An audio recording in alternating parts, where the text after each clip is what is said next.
Good morning, students. Today we are going to do the illustration number 3 of ledger accounts. Prepare the trial balance from the following balances of Sanjeev Kumar as on 31st March 2016. देखो, सबसे पहले column serial number में लिखेंगे capital. Head of the account is capital.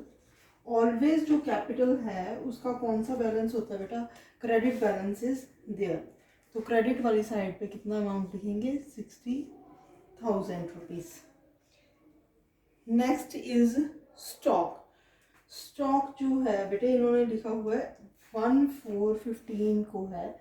It means this is considered as opening stock. Opening stock का हमेशा stock जो है वो एसेट होता है तो उसका डेबिट बैलेंस होता है 16,400. थर्ड आता है सेल्स. ये पिछले क्वेश्चन में भी आई थी. Sales always have a credit balance. Sales का क्रेडिट बैलेंस है 81,200. फोर्थ पे आता है गैस एंड वाटर. ये एक्सपेंस है तो ऑल एक्सपेंसेस एंड लॉसेस का कौन सा बैलेंस होता है? Debit. Gas and water 840 rupees. Fifth पे आता है लैंड एंड बिल्डिंग. ये सारे एसेट्स, इनका भी क्या है? Debit balance. Land and building, इसका अमाउंट है 20,000 रुपीज. नेक्स्ट सिक्स नंबर पे है wages. Wages are also expenses तो इनका भी क्या है? डेबिट बैलेंस है. Amount is 18,490. Next is debtors. Debtors का क्या है? डेबिट बैलेंस होता है. तो डेटर्स का डेबिट बैलेंस है. Amount is 35,800. नेक्स्ट है कमीशन. बेटे यहाँ पर कुछ मेंशन नहीं है. जब कुछ मेंशन ना हुए तो हम क्या एज्यूम करते हैं? इसका डेबिट बैलेंस 1470. नेक्स्ट क्या है? प्लांट. जो प्लांट है वो भी एसेट है.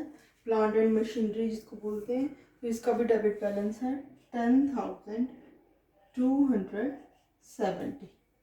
नेक्स्ट 10th आइटम है कैरेज. ये भी एक्सपेंस होता है. एक्सपेंस होने के कारण इसका कौन सा बैलेंस है? Debit balance 3370. नेक्स्ट आता है रेंट रिसीप्ट. अब बेटे यहाँ पर देखो वर्ड क्या आ गया? रिसीव्ड. जहाँ पर रेंट है या डिस्काउंट है वो रिसीव्ड आ गया तो उसका कौन सा बैलेंस होता है? ऑलवेज रिसीव्ड वर्ड का क्रेडिट बैलेंस 430 रुपीज. इसके बाद है salaries. Salaries is also expense.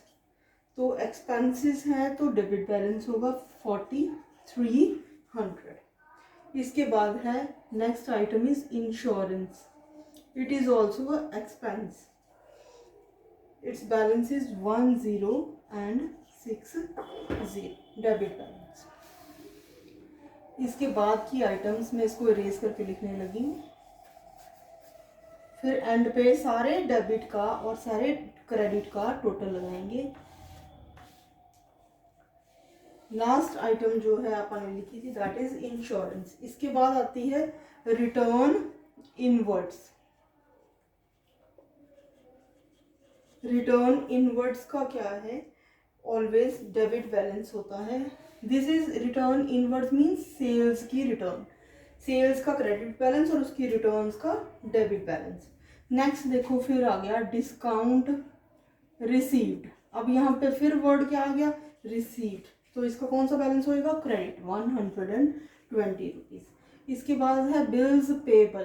Payable का ऑलवेज क्रेडिट बैलेंस क्योंकि ये लाइबिलिटी होती है 4090. इसके बाद है सन्ड्री क्रेडिटर्स. क्रेडिटर्स का क्रेडिट बैलेंस, डेटर्स का डेबिट बैलेंस. तो क्रेडिटर्स क्रेडिट वाली साइड पे लिखेंगे 10370. इसके बाद है रिटर्न आउटवर्ड्स. अब बेटे जो ये रिटर्न आउटवर्ड्स है ये कौन सी हुई? Purchase return. परचेजेस का डेबिट बैलेंस, उसकी रिटर्न्स का क्रेडिट बैलेंस. क्रेडिट वाली साइड लिखेंगे 6400 रुपीज. इसके बाद है बैंक चार्जेस. बैंक चार्जेस क्या है? खर्चा. तो इनका क्या होएगा? Debit balance 3370. इसके बाद है ड्राइंग्स। ड्राइंग्स क्या है, जो पर्सनल यूज़ के लिए एक ओनर विथड्रॉ कराता है, दैट इज ड्राइंग्स। इसका भी ऑलवेज डेबिट बैलेंस होता है। इसके बाद है ट्रेड एक्सपेंसेस, कोई भी खर्चा है ट्रेड से रिलेटेड उसका क्या है, डेबिट बैलेंस, अमाउंट इज 990। आगे है कैश, दो तरह का है, इन हैंड चाहे बैंक, दोनों क्या है, एसेट्स, 800 रुपीज। दूसरा क्या है, cash at bank, that is 5260। इसके बाद है परचेजेस। परचेजेस का ऑलवेज डेबिट बैलेंस होता है 32160। Next is rates and taxes. ये भी क्या है, रेट्स एंड टैक्सेस मतलब ये एक्सपेंस है ये, तो एक्सपेंसेस का कौन सा बैलेंस है, debit, 840। Next is furniture. Furniture क्या है, एसेट, ऑल एसेट्स का कौन सा balance, debit balance, that is 1250। Next is bills receivable. Receivable क्या होते हैं, एसेट्स, तो इसका कौन सा बैलेंस है, 1470 is debit balance. This is all about the posting in the trial balance. And में बेटे क्या करेंगे, आप इनका टोटल लगा लेंगे। जब टोटल एक लाइन ऊपर दो लाइंस नीचे, एक लाइन ऊपर दो लाइंस नीचे, तो इन दोनों का जब टोटल लगाएंगे तो एक ही आ रहा है, दैट इज 162610। अगेन क्रेडिट का भी 162610। So the total of debits is equal to the total of credits. यहाँ से क्या सिग्निफाई हो रहा है, अभी जो हमारा अकाउंट्स बने हैं that is true and correct.